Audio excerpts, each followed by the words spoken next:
여러분 안녕하십니까? 계속해서 포항에서 전해드리겠습니다. 경북 동해안 지역은 오늘 낮까지 비가 내리는 곳이 있겠고 바람이 강하게 불겠습니다. 예상 강수량은 5에서 10mm입니다.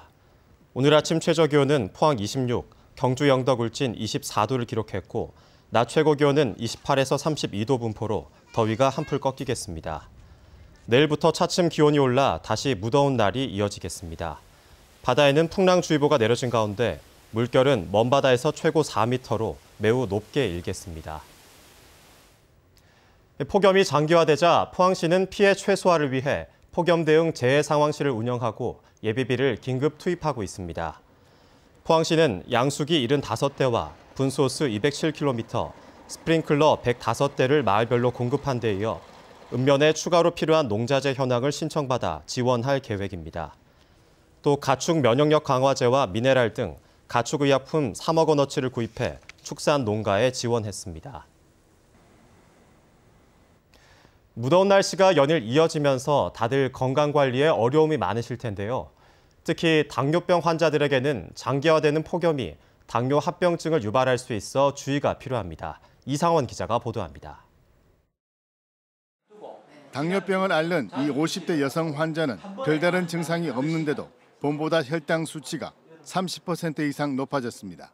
더위는 좀 많이 타는 편이에요. 땀은 많이 흘리는데 솔직히 좀 힘들죠. 좀 더우니까 자꾸 사람이 깔아앉는 그런 정서도 없잖아 있어요.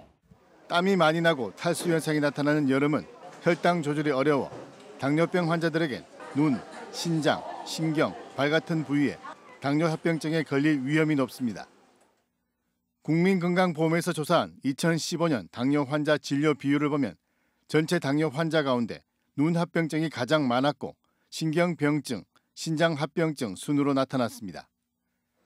눈 합병증 가운데 당뇨 망막병증은 시력을 떨어뜨리고 심한 경우 실명할 수도 있어 조기 치료가 매우 중요합니다.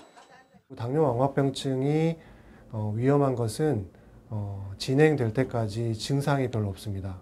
그래서 당뇨가 진단된 후에는 안과 진료를 꼭 보시고 당뇨가 조절되는 정도에 따라서 길게는 1년, 짧게는 매달 진료를 보면서 적절한 치료를 빨리 진행하는 것이 좋겠습니다. 매일 오전과 오후 정기적으로 혈당을 재고 운동과 식이요법을 적절히 병행하는 것은 필수입니다. 혈당이 좀 떨어진다 싶으면 간식을 섭취하고 너무 혈당이 높아진다면 좀 실내 운동이라도 하는 그런 적절한 식이 운동과 운동 조절 이런 것들이 중요하고요. 무더운 여름 외출할 때는 저혈당이 나타날 경우 먹을 수 있는 간식도 챙기고 눈을 보호할 수 있는 선글라스와 모자도 착용하라고 전문의들은 권고합니다. MBC 뉴스 이상원입니다. 경상북도 수산자원연구소는 동해안을 생기 넘치는 황금 해역으로 만들기 위해 올해 생산한 어린 가자미 52만 마리를 오늘부터 순차적으로 방류합니다. 이번에 방류하는 치어는 문치가자미와 돌가자미 두 종으로 자연산 어미로부터 인공 수정을 통해 부화시켜 약 7개월간 사육한 몸 길이 5에서 6cm의 건강한 치어를 방류할 계획입니다. 2학기부터 고등학생 자녀를 둔 학부모들은 수업료와 급식비, 방과 후 활동비 등 교육비를 신용카드로 낼 수 있습니다.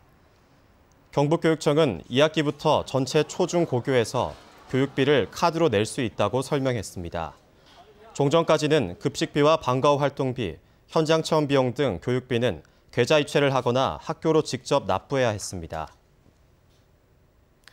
포스코그룹과 외주 파트너사 임직원으로 구성된 포스코 패밀리 봉사단 300여 명은 2018 포항국제불빛축제에 자원봉사자로 참여했습니다. 포스코 해병대 전후에는 행사장 교통과 행사 안내를 도왔고 외주 파트너사 연합봉사단은 행사가 끝난 뒤 영일대 해수욕장 일대에 버려진 쓰레기를 말끔히 수거했습니다. 이상으로 포항 MBC 뉴스를 마칩니다. 여러분 고맙습니다.